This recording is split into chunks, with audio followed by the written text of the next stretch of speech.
Hello, hello, hello. Welcome to a campaign overview at turn 138 and probably 139.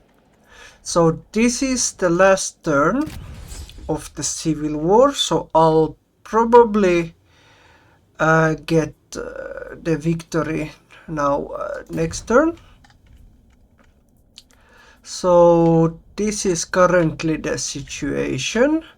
Like all this territory in the south that you see is essentially from my pre-war situation. There might be a YOLO charge by Ramses at Waset, but I don't think he'll get through either way, and this is his last chance. While if you saw the two battle videos from Savti, which was around here, I tried to siege this city twice and failed. They beat me twice, and the armies, after a series of battles around this city, got pretty battered up, to be honest. So I decided to retreat with them up the Nile. Around Akhenaten along the Nile, there was 4 battles with those 2 stacks. Although they were battered, they pursued with a 10 full stack plus this small stack, and basically in 4 skirmishes, more like it, they essentially overran the 2 stacks. So I actually lost 2 full stacks in this war, and in the operation to try and take Savti, which wasn't peachy, but I didn't lose any territory or anything like that.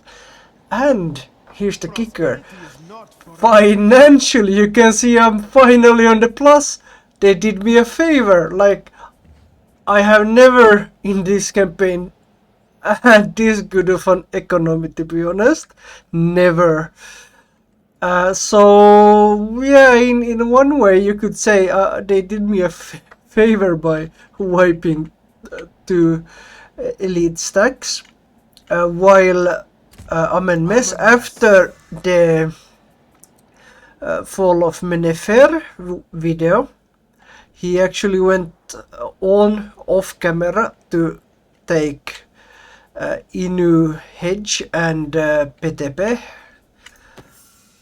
Inu was a pretty intense battle scene at the start of the war, but after I sort of beat all those attempts by the AI to take Inu, it has been quite peaceful and quiet.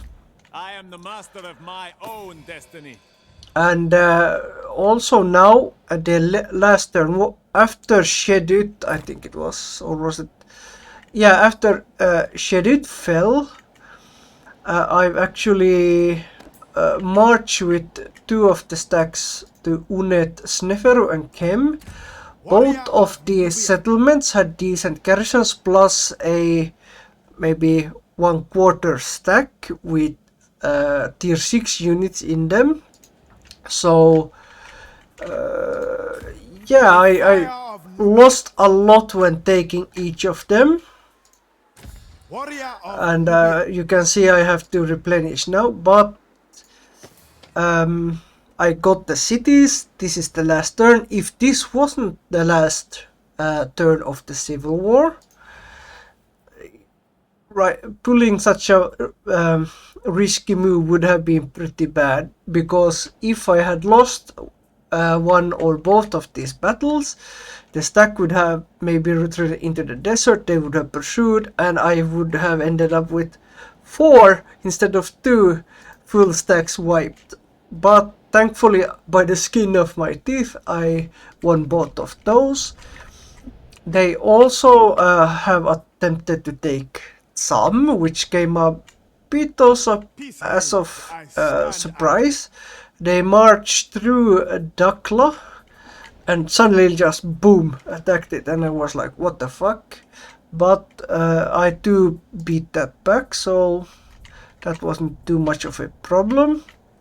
The Libu used to be a plague in this area, but in the last few turns I wiped off camera a few stacks, and I even have one general, one full stack there, and here's not a full stack but a almost full stack in ambush position in case they show up around here.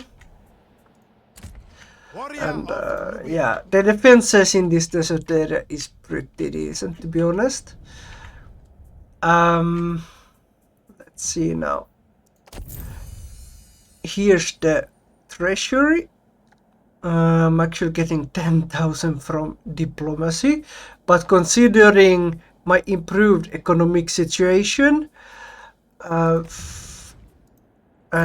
considering that I have a bunch of new territory here that you can see I'm kind of rearranging things, demolishing things I don't need that the AI had built, rebuild or building new things that I myself need, and etc. etc.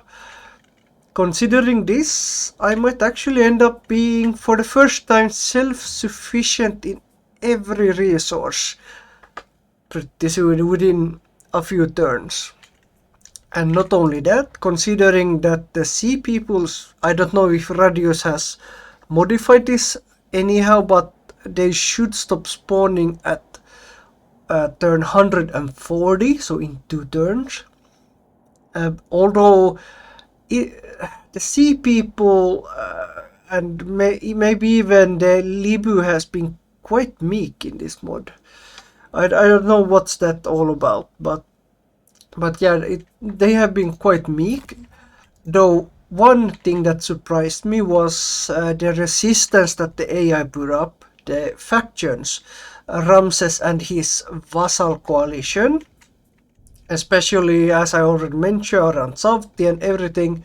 I have had a lot of battles during the Civil War, more so than I would maybe have had in vanilla in a Civil War. I thought that okay, this would be pretty easy peasy. And if you saw my short situational update, the last one, you would probably know that I was saying that I should, or I could just sit on my ass and do nothing and still win, which sort of was true, but I actually had to put in a lot more work than I originally thought. Plus, I lost those 2 stacks. Yeah, so it wasn't really as much of a walk in the park. And you can see also the civilization state is quite high, which indicates the sea peoples are quite meek or weak. Although you have Suppiluliuma, who's done, as historically there's records of, he has conducted a bunch of battles with Alashia, as you can see. You have the sort of present day divide of Cyprus. Not gonna go too much into that controversy, and he's kinda strong.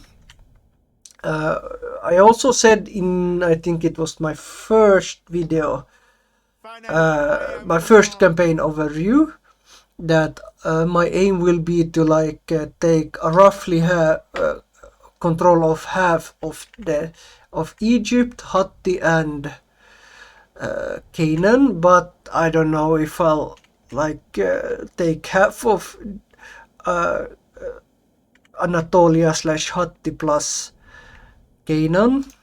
I might actually settle just for I don't know, taking some key city and then proving the point that I can take it instead of just grinding all the way to actually taking it, and the same for Canaan. But yeah,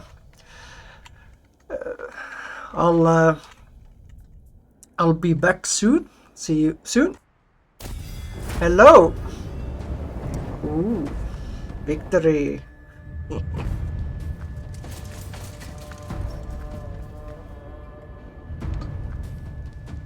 When the gods choose you to rule over our divine land and lead the Egyptian people, then you will become a living god, a pharaoh.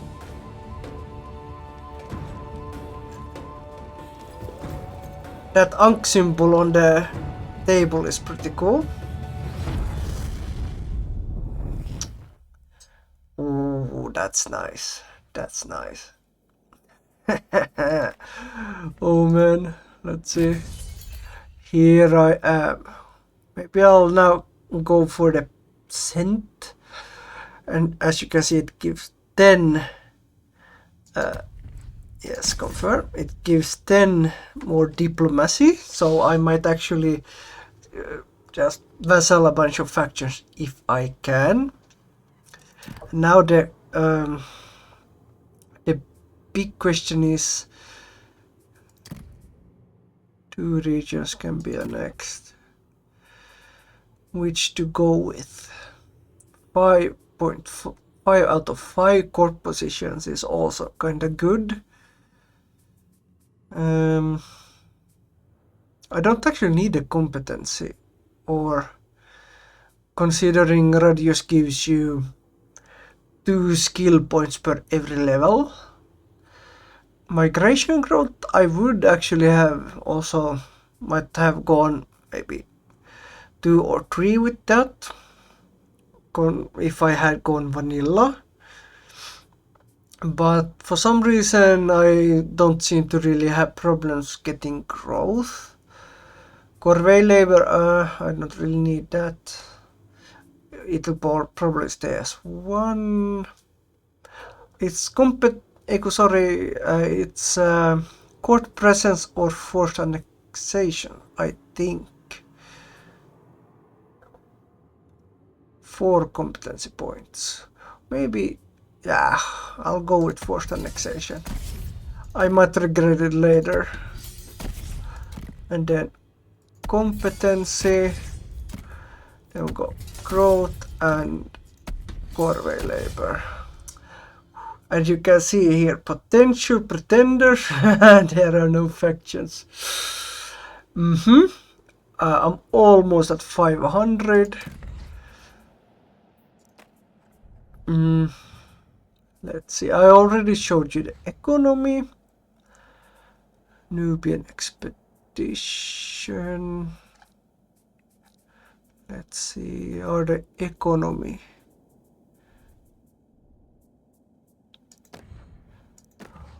Oh yeah, actually, I'll get victory points plus 5, I think, next turn. Oh. And let's see. Oh, if I can get 5 victory points scraped together from somewhere. Let's see. Can I get some victory point building somewhere? I don't know. I was bound to dominate. I have a shitload of money, so really none. Oh damn. Mennefer.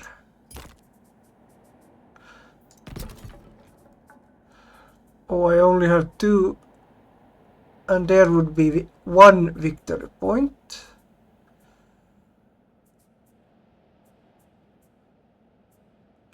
Yeah, I'm not gonna get it quite yet, I think. Let's just use it on Mennefer. Ah, crap. No. Anyhow, see you later, alligators, and thanks for watching. That was the end of the Civil War.